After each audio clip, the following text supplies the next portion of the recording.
10 ఏళ్ళు అయిపోయింది. ప్రత్యేక హోదా కోసం 5 సంవత్సరాలు చంద్రబాబు గారు, 5 సంవత్సరాలు జగన్మోహన్ రెడ్డి గారు అధికారంలో ఉన్నప్పుడు ఏ ఒక్కరూ ఒక్క నిజమైన ఉద్యమము కూడా చేయలేదు. ప్రత్యేక హోదా వస్తే ప్రతి నియోజకవర్గంలో ఒక 100 కొత్త పరిశ్రమలు వస్తాయి. అయినా కూడా ఏ ఒక్క నాయకుడు పట్టించుకోలేదు. 100 పరిశ్రమలు వస్తే ఎంత అభివృద్ధి జరుగుతుంది, మన బిడ్డలకు ఎన్ని ఉద్యోగాలు వస్తాయి, ఎంత ముందుకు పోతుంది మన రాష్ట్రం. అయినా ప్రత్యేక హోదా గురించి అటు చంద్రబాబు గారు పట్టించుకోలేదు, ఇటు జగన్మోహన్ రెడ్డి గారు పట్టించుకోలేదు. అందుకే చెప్తున్నాం, ఓట్లు ఎవరికి వేస్తున్నామని ఆలోచన చేసి ఓటు వేయండి. రాజధాని ఉందా? ఆంధ్ర రాష్ట్రానికి ఒక రాజధాని ఏడ్చిందా? ఏం చెప్పాడు చంద్రబాబు గారు? అమరావతి రాజధాని అన్నాడు. 3D గ్రాఫిక్స్ అన్ని చూపించాడు. సింగపూర్లా తయారు చేస్తానన్నాడు. అయిందా? సింగపూర్ ఉందా? జగన్మోహన్ రెడ్డి గారు మళ్ళీ ముఖ్యమంత్రి అయ్యారు. ఈయనేమో 1 కాదు 3 రాజధానీలు అన్నాడు. అన్నారా? 3 ఏ ఒక్కటైనా అయిందా? ఒక్కటైనా ఏడ్చిందా? మనకి ఈరోజు రాజధానియే లేకుండా పోయింది.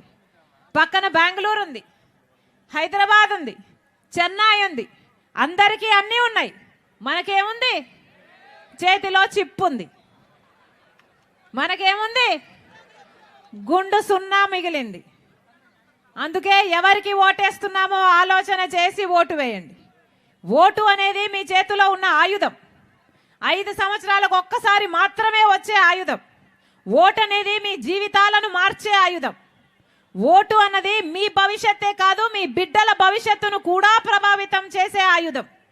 అందుకే ఓటు అన్నది సక్రమంగా వేయకపోతే మీరు బానిసలు కావడమే కాదు, మీ బిడ్డలను కూడా బానిసలు చేస్తున్నట్టే.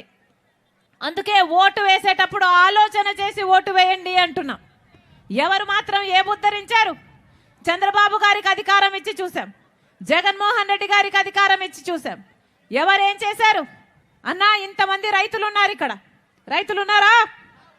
రైతులున్నారా? ఎట్లా ఉందన్నా వ్యవసాయం? బాగుందా? మద్దతు ధర ఉందా? రాజశేఖర రెడ్డి గారు ఉన్నప్పుడు ఎట్లా ఉండే? రాజశేఖర రెడ్డి గారు ఉన్నప్పుడు రైతే రాజు, రైతును నెత్తిన పెట్టుకున్నాడు రాజశేఖర రెడ్డి గారు. రుణమాఫీ చేయలేదా రాజశేఖర రెడ్డి గారు? రాజశేఖర రెడ్డి గారు ఉన్నప్పుడు మద్దతు ధర లేదా? రాజశేఖర రెడ్డి గారు ఉన్నప్పుడు పెట్టుబడి తగ్గించలేదా?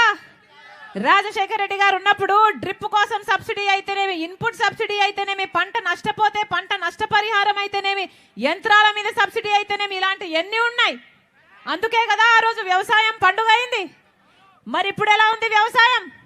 అన్నా వ్యవసాయం ఎలా ఉంది? కనీసం మద్దతు ధర కూడా లేదు. కనీసం డ్రిప్ వేసుకుందామంటే డ్రిప్ మీద సబ్సిడీ కూడా లేదు. పంట నష్టపోతే పంట నష్టపరిహారం చెల్లించే దిక్కే లేదు. మొత్తం రైతులంతా అప్పుల పాలైపోయారు. ఆత్మహత్యలు చేసుకుంటున్నా కూడా అసలు పట్టించుకునే దిక్కే లేకుండా పోయింది. ఇదేనా వ్యవసాయం అంటే?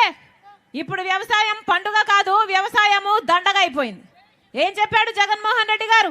3,000 కోట్లతో ఒక ధర స్థిరీకరణ నిధి ఏర్పాటు చేస్తానన్నాడు జగన్మోహన్ రెడ్డి గారు. 3,000 కోట్లతో ఒక ధర స్థిరీకరణ నిధి ఏర్పాటు చేస్తానన్నాడు జగన్మోహన్ రెడ్డి గారు. దాంతో ఏ రైతు నష్టానికి అమ్ముకునే అవసరం లేకుండా 3,000 కోట్లు ప్రతి సంవత్సరం నేను పక్కన పెడతానన్న జగన్మోహన్ రెడ్డి గారు ఎన్నిసార్లు 3,000 కోట్లు రైతుల కోసం పక్కన పెట్టారు? ఉందా మద్దతు ధర? మరి ఎందుకు ఇవ్వలేదు మద్దతు ధర? ఇంకేం చెప్పాడు? మేనిఫెస్టోలో 4,000 కోట్లతో పంట నష్టపోతే పంట నష్టపరిహారం కింద పక్కన పెడతానన్నాడు ప్రతి సంవత్సరము జగన్మోహన్ రెడ్డి గారు. ఒక్క సంవత్సరమైనా పంట నష్టపోతే పంట నష్టపరిహారం ఇచ్చారా? ఏమన్నా ఇచ్చారా? ఇస్తే రైతులు ఎందుకు ఆత్మహత్యలు చేసుకుంటారు?